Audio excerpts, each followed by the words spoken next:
They called it the Golden House on Haven Hill. 7 stories of glass and steel, wrapped in manicured ivy, with marble lions guarding a circular driveway big enough for 10 cars. To the world, the Elvans were royalty, not by blood, but by money and influence. Their wealth wasn't loud, but it was everywhere. In private jets, in museum donations, in how their name opened doors that others couldn't even find. And in the center of that empire, Nora Elvan, the cherished only daughter, raised to become a legacy. Nora had beauty that could quiet a room, and a mind sharp enough to know it. But what made her dangerous in the social circuit was that she didn't settle. Not for a trophy husband, not for a safe investment, not even for her mother's carefully arranged suitors. She met Marcus Hale at a secondhand bookstore. She was buying a biography on forgotten inventors. He was reshelving a returned copy of Greek tragedies. Their fingers touched briefly, and the world tilted. "Don't people usually meet at art shows or fundraisers?" she asked, later, teasing him. "I guess we're the footnote couple," Marcus replied. But he wasn't a footnote. Not really. Not at all. Dialogue, early romance. "Nora, you are different, Marcus. You don't seem like you're trying to impress me." Marcus, smiling faintly, "I'm more worried about impressing myself." "Nora, that's dangerous." "Marcus, then it's probably real." They dated quietly, away from flashing cameras and social obligations. Late-night picnics, jazz concerts in the park, walks without security guards. But love, pure love, can't stay hidden forever. The day Nora brought Marcus to Haven Hill, he wore his best shirt. It wasn't designer.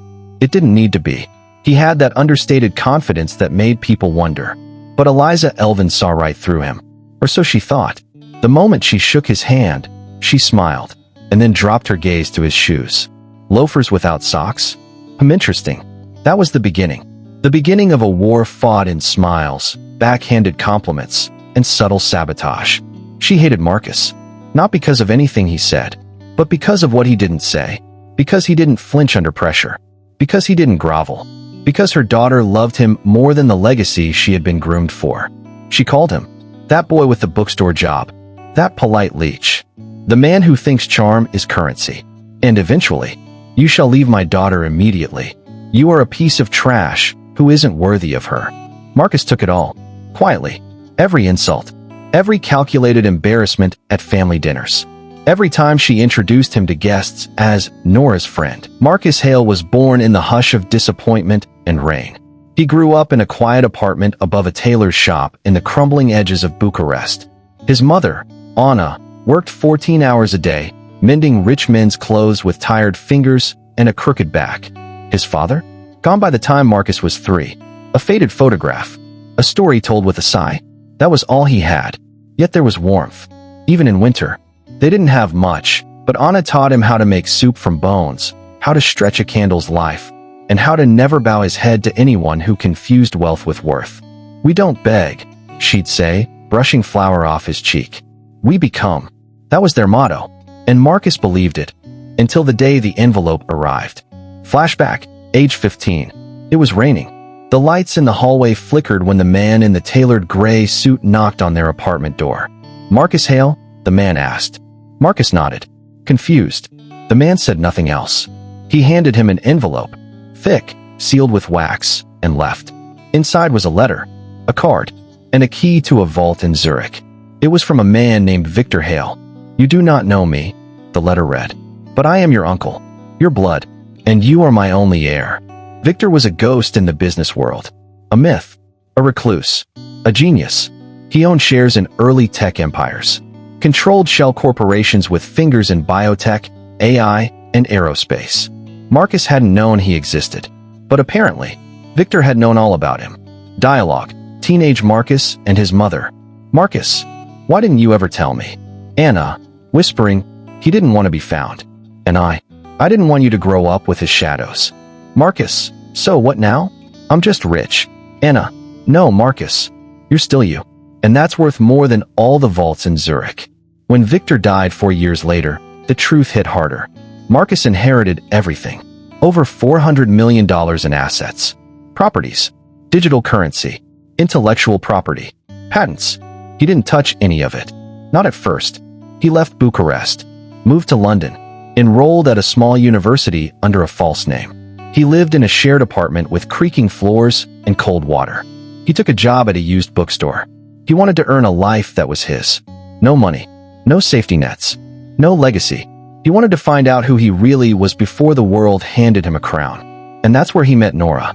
She came in with wind in her hair and questions on her lips. And everything shifted. Back in the present, Nora and Marcus. For 2 years, they built something fragile but real. Nora didn't know he had wealth. She loved his mind, his patience, his silences, the way he never rushed her. But slowly, the cracks formed. Nora never said it outright. But Eliza did. You could have married the Sterling boy, or Anton West. But instead you're dragging your name into the mud. Eliza's words were sharp, clean, meant to wound without drawing blood.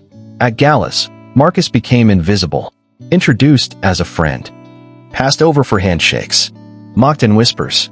He never argued, because he still believed love was louder than humiliation. Until the night he heard Nora on the phone, in the kitchen, behind the door. He's good, but not enough. The words broke him, not because they were cruel, but because they were true. He had become the shadow Eliza painted him to be. And Nora? She had started to believe her mother. So he left. No fights, no notes, no closure, just rain and silence. The world didn't notice when Marcus Hale disappeared, but the world would remember when he came back. He didn't leave a note, didn't text Nora, didn't respond to Eliza's icy voicemails. He packed a single suitcase, took the train to the airport, and boarded a night flight to Lisbon. Lisbon was quiet, out of the spotlight. It had the air of old secrets and forgotten power. It was the perfect place to rebuild, to rise. Marcus began the Phoenix plan the moment his plane landed. He bought a modest flat overlooking the city, registered a local number, and used aliases to access Victor's old accounts. Not from books, but from people. He spent months shadowing bankers, coders, attorneys, black hat hackers, startup founders, and diplomats. Not as Marcus Hale, but as Mr. G, a ghost investor with sharp questions and no face. He paid for silence, and he got it. Marcus restructured Victor's legacy empire. He took failing subsidiaries and merged them into one holding company, Hale Dynamics. Then he bought stakes in logistics AI, drone cargo networks, and solar grid optimization firms. Quietly, through layered fronts, always in cash or crypto, the world began to notice. Journalists speculated on the shadow empire, this ghost titan. But no one could name the man at the top. Only 5 people knew the truth, and each had signed NDAs thick enough to break a wrist. They called me invisible, a parasite, trash, and I swallowed it. Every sneer, every smirk, every sip of their charity champagne. But now they'll sip from my cup, and they'll thank me. I didn't come back for revenge. I came back to show them what it costs to bury a man alive. Marcus didn't chase revenge. He chased legacy, but he remembered everything. The gala where he wasn't allowed to sit with Nora. The dinner Eliza planned where she seated him near the kitchen. The way people looked through him like a smudge on crystal. Now those people signed his contracts. They pitched him billion-dollar partnerships. They bowed without knowing who he was. And he liked it that way. Until the Grand Lysoria came up for sale. The crown jewel of the Elvan social circuit. A heritage hotel being renovated for 2 years. Set to host Eliza and Thomas Elvan's 30th anniversary gala. Marcus didn't hesitate. He bought it. Not directly, not visibly. But make no mistake, it was his. And on that night, he would walk through their world not as a guest, but as the landlord. Marcus stood in front of a wall of mirrors in his Lisbon penthouse. The skyline glittered behind him. He wore a midnight black tuxedo, custom-stitched. No bow tie, just presence. He looked older now, sharper, like a blade honed over fire. He adjusted his cufflinks and smiled. Let's begin. The invitation shimmered. Gold ink, heavy paper, embossed. The Elvans spared no expense for their 30th wedding anniversary. It wasn't just a celebration. It was a coronation of their social reign, a declaration that their name, their brand, still ruled. The Grand Lysoria had finally reopened after 2 years of renovation. The venue? Immaculate. White marble staircases, Venetian glass chandeliers, an atrium with a ceiling that mimicked the stars. But what the Elvans didn't know was that the man they once called worthless owned it all. Black cars lined the entry. Flashbulbs fired. Socialites waved. Politicians nodded. Photographers shouted names. Nora stood in emerald green, her figure graceful, her smile polite, but tired. She hadn't seen Marcus since he left, and not a day had passed that she hadn't thought of him. Eliza was radiant, glowing in diamonds, her hair sculpted perfectly into place. Her voice directed staff like a conductor commands an orchestra. The gala was hers, until the music stopped. A black Maybach slid silently into the circular driveway. No entourage, no license plate, just presence. The door opened, and Marcus Hale stepped out. The crowd gasped. He looked like money and danger had a son. Tuxedo, no tie, open collar, cufflinks gleaming. The same face, but sharper, like life had carved him into someone new. He walked like he wasn't entering a party. He was entering a battlefield. And he was ready. Dialogue, guest whispering. Guest 1, isn't that Nora's old boyfriend? Guest 2, no way. Look at that car. That watch. That's someone important. Guest 3, I heard he runs Hale Dynamics. Quietly bought out 3 hedge funds this year. Guest 4, wait, didn't the Lysoria go private? Someone said an anonymous billionaire acquired it. Guest 1, oh my god, it's him. It's Marcus. Eliza turned. Her champagne flute slipped slightly in her hand. She froze. Thomas squinted. Is that? Nora didn't speak. She couldn't. Marcus walked straight past them, nodded politely, and stepped into the heart of the ballroom. Everyone parted, like he was royalty, because he was now. It took an hour, but eventually Eliza found him alone, in the hotel's private lounge, whiskey in hand, looking out over the city skyline. Eliza, you did this on purpose. Marcus, without turning, bought the venue? Or rebuilt myself? Eliza, all of it. Marcus, you always said I was a leech. Strange that your entire world now rests in a building I own. Eliza, don't play games. Marcus, this isn't a game. This is a reveal. Eliza, quietly please. Don't leave my daughter again. She's never recovered. Marcus, she let me walk away. She watched you humiliate me and said nothing. Eliza, she was scared. Marcus, so was I. Eliza pleading Marcus, she still loves you. He turned then, eyes colder than Eliza remembered. Marcus, then she knows where to find me. But I won't beg again. I don't need to. He placed the empty glass down and left her standing in a silence that felt heavier than shame. Nora found him near the fountain just before midnight. Nora, softly, why now? Marcus, because I was finally done building something worth losing again. She blinked, eyes wet. Nora, did you come back for revenge? Marcus, no. I came back to remind you. I was never beneath you. I was beside you. Nora, and now. Marcus, now. I decide who stands beside me. She reached for his hand, but he stepped back. Marcus, not yet. I have more to build. And with that, he left. The man they buried had risen. And this time, he would decide who stayed in his kingdom. The morning after the gala, the headlines burned. Mystery billionaire shocks elite gala, owner of Grand Lysoria revealed as Marcus Hale. From bookstore clerk to global tycoon. Who is Marcus Hale? Eliza Elvan's former in-law is now the most powerful man in the city. Nora stared at her phone, her fingers trembling. There was a picture taken as he stepped from the Maybach, cold and composed. The world was seeing Marcus for the first time, but she had seen him before. The real him.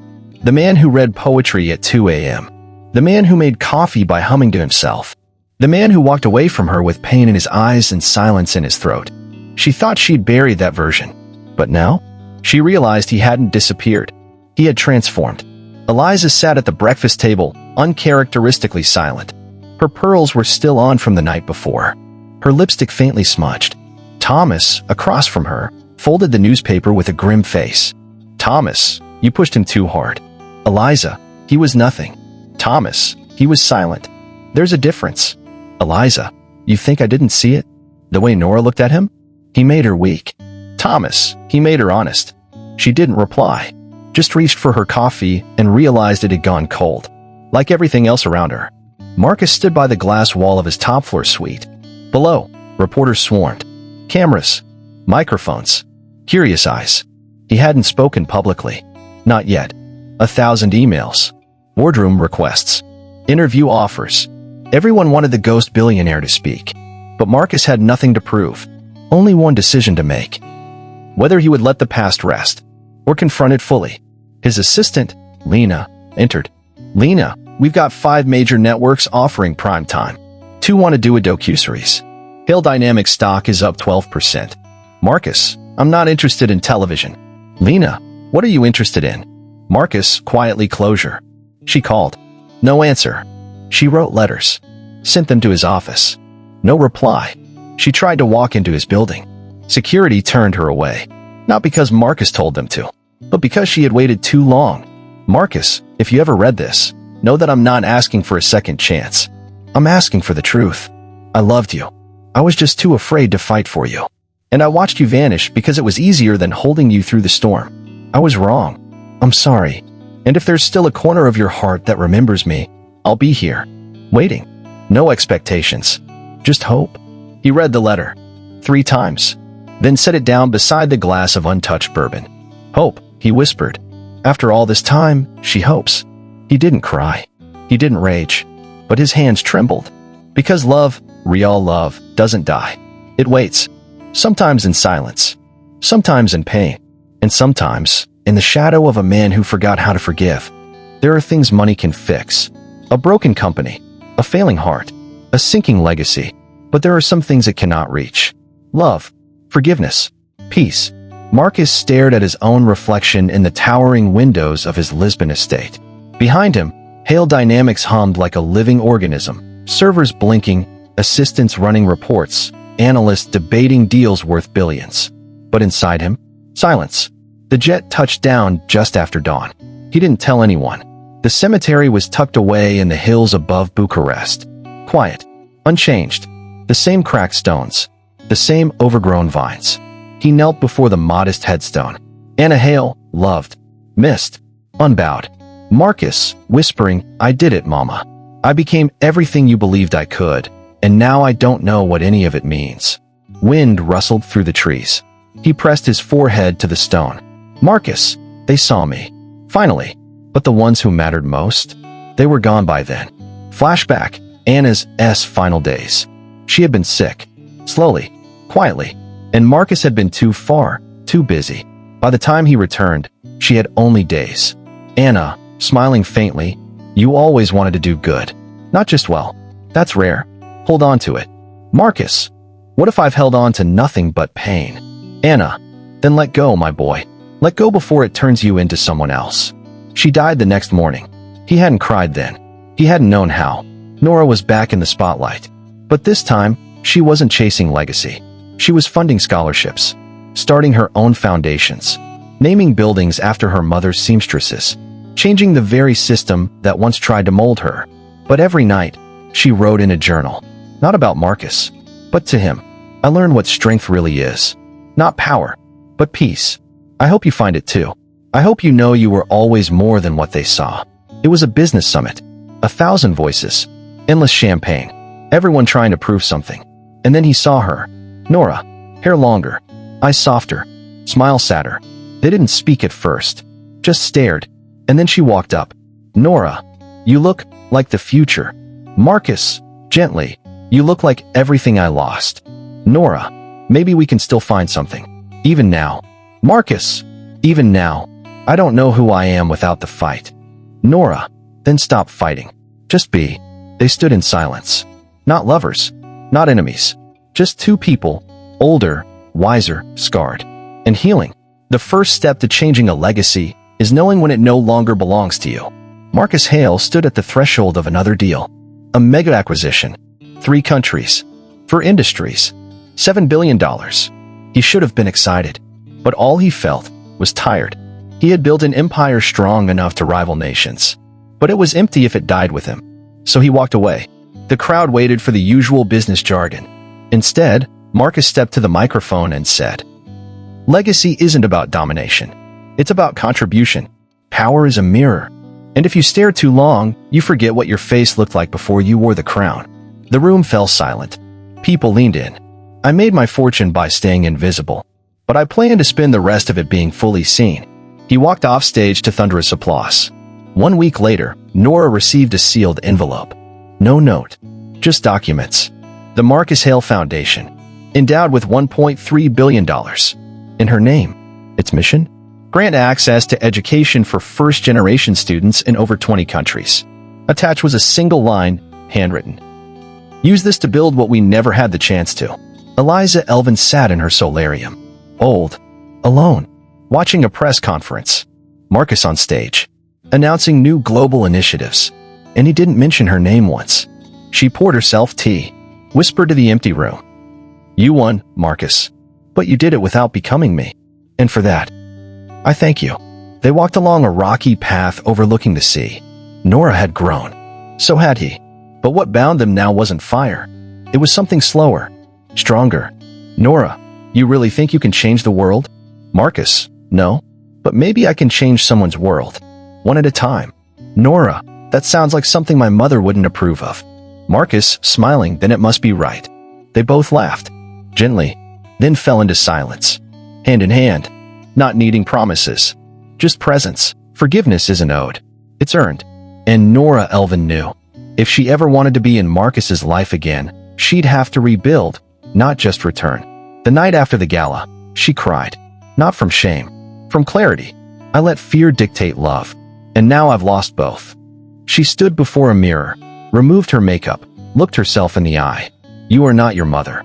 It started small, quiet. But like Marcus, she began again. She walked into the boardroom. Eliza's eyes widened. Eliza, you're making a mistake. Nora, no. I made one when I let you decide who I was. Eliza, you don't walk away from legacy. Nora, then I'll build my own. She left. No threats. No goodbye. Just freedom. She moved into a modest flat, studied nonprofit leadership, partnered with shelters, schools, refugee organizations, said yes to struggle, no to shortcuts. Every time someone whispered her name, she let them. She wasn't erasing her past. She was rewriting it. 1 year later, she stood outside Hale Dynamics headquarters. Not in a gown, not with a camera crew, just a paper folder, a proposal, a vision. Security recognized her. They called ahead. And for the first time, Marcus said, let her in. They sat across from each other. No roses, no fireworks, just history. Nora, I came to show you who I've become, not to ask for the past back. Marcus, why now? Nora, because I finally love myself enough to love you the right way. She handed him the proposal, a joint education initiative. Hale X Elvan, real help, real impact. Marcus, reading this is strong. Nora, so am I. Now, he didn't say yes that day, but he didn't say no. Instead, he watched her walk away, back straight, steps firm, heart open, and for the first time in a long time, he felt something like forgiveness. They stood on stage together, Marcus in a dark suit, Nora in simple blue. Reporters shouted questions. Flashbulbs popped. But between them, silence, and something new, possibility. Nora, to Marcus, we'll never be what we were. Marcus, good. Let's be something better. They shook hands, but their eyes said more. Not every love story ends with a kiss. When power is all you know, losing it feels like death. Eliza Elvan was once the queen of a kingdom built on marble and illusion. But even marble cracks. And illusions? They vanish. The Elvan mansion, once the envy of the elite, now silent. Portraits of ancestors lined the halls like judges. And they watched everything go. Movers passed through the gates like ghosts, carrying away what once defined Eliza's pride. Eliza, whispering not the piano that was Nora's. But no one listened, because now she had no voice. She sat in silence, tea cold, curtains drawn. Her reflection stared back at her from the glass, the same eyes that used to command boardrooms. Now, empty. Eliza, to herself, I protected the family name. I built legacies. Why? Why did they all leave? A single framed photograph sat on the table. Nora and Marcus. Younger. Smiling. A smile she never understood until it was gone. Eliza feared loss more than she feared guilt. And that's why she never apologized, not even to herself. But in the end, every empire falls. Not from the outside, but from rot within. Elvan Industries declares bankruptcy after fraud investigation. Marcus Hale declines acquisition offer. No comment. She saw it. Read it twice. Then folded the paper. Not with rage, but with resignation. Eliza, let it go. And for the first time in her life, she meant it. She spent decades silencing others. But when the world stopped listening, she discovered her own silence was louder. The Elvans didn't just fall. They unraveled. And sometimes, that's where healing begins. Forgiveness is not forgetting. It's remembering, without rage. And Marcus Hale had every reason to rage. But he didn't. Because power didn't heal him. Letting go did. Soft jazz plays. Low lighting. Heavy velvet curtains hush the room. Marcus arrives first. Eliza arrives last. She's thinner. Older. Her movement slower, yet still proud. Eliza, I wasn't sure you'd come. Marcus, neither was I. A pause. Eliza, is this a final warning? Marcus, no. That was the silence I gave you 2 years ago. The waiter brings water. No one drinks. Marcus, you didn't ruin me. You refined me. Eliza, I didn't know who you were. Marcus, you never asked. She looks down. No sharp comeback. Just memory. Eliza, I was trying to protect Nora. I failed her too. Marcus, no. You taught her who not to become. And that saved her more than you know. Marcus pulls something from his coat pocket. A photo, Nora, holding a child, smiling. Behind her, a school. Marcus, she forgave me before I forgave myself. You taught her resistance. I taught her mercy. Eliza, softly, is that your son? Marcus, ours, actually. She still carries your name, even after everything. Eliza's eyes well up, but no tears fall. Only truth. The silence stretches. Eliza, I lost everything. My legacy. My daughter. Myself. Marcus, you haven't lost her. But if you want her back, don't call her. Change. He stands. Leaves a check on the table, not for money. A grant form. For a rehabilitation initiative in her name. Marcus, your name doesn't have to die with you. He walks away. Eliza holds the paper. And for the first time in her life, she whispers, "Thank you." To no one. To everyone. The most powerful man she ever knew didn't humiliate her. He forgave her. And that was the final lesson. Not every war ends with surrender. Some end when one side chooses peace. Not all love stories are about falling in love. Some are about rebuilding it. Brick by brick. Word by word. And sometimes blueprint by blueprint. The city glowed beneath them. Marcus stood at the edge of the rooftop, looking over the horizon. Nora arrived behind him. No heels. No dress. Just herself. Nora, still chasing sunsets? Marcus, smiling. Only the ones worth catching. They laid out the plans. Blueprints. Permits. Maps. An empty lot in the poorest part of the city. Nora, we build the Hale Elvan Academy here. Marcus, not just build. We bury the past here. As they designed, memories played behind them. Nora crying in her apartment after their breakup. Marcus signing the foundation paperwork alone. Their wedding that never happened. Now, laughter fills the rooftop. They argue over library colors. Nora wins. Marcus, emerald walls. You sure? Nora, green means growth. Trust me. Marcus, grinning, I've learned to. They sit before a group of mothers, teachers, students. Some skeptical, some hopeful. Marcus doesn't speak first. Nora does. Nora, I used to think legacy came from wealth. But I've learned it comes from what we leave behind for others. She turns to Marcus. Nora, he taught me that. Marcus, she reminded me. A crowd gathers as the first shovels hit the ground. Marcus and Nora, hands dirty, smile at each other. Nearby, kids play. In the distance, the Elvan name glows from a carved stone, not as a brand, but as a partner. Child, Mr. Hale, is that your school? Marcus, no, kid. It's yours. Forgiveness gave them peace. Purpose gave them power. Together, they built something no one could take away. Not a home, not a marriage, but a future. Some weddings are about spectacle. But this one, it was about survival. Two people, still standing, still choosing each other. Not for the cameras, not for status, just because they still believed. The ocean whispered behind them. Waves crashed softly below. Wind rustled through eucalyptus trees. Marcus stood at the edge of a stone path, tailored charcoal suit, no tie. Nora walked slowly toward him. Barefoot, a soft gown, golden threads running through delicate fabric. Her curls framed her glowing face. No bridesmaids, no guests, just them, a local officiant, and the sky. Do you, Marcus Hale, choose her not for who she was, but for who she continues to become? Marcus, every day, officiant, and you, Nora Elvan? Nora, smiling, even when you steal the blanket. They laugh. Real, warm laughter. And the kiss? Simple, Gentle. No music. Just the sea.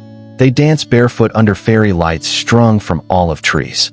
A record player crackles in the background. On a nearby bench sits a small framed photo of Anna Hale, her soft eyes watching. Nora lays her head on Marcus's shoulder. Nora, do you think she'd be proud? Marcus, I know she is. They eat, laugh, share stories under a sky littered with stars.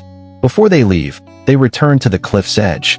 Marcus, I vow never to hide again. Nora, and I vow never to let fear speak louder than love. They toss 2 white stones into the sea, symbolic. No fireworks, no fame, just forever. They had a wedding the world never saw, but it was the kind that echoed. Because in the end, healing doesn't need an audience, just honesty and the courage to begin again.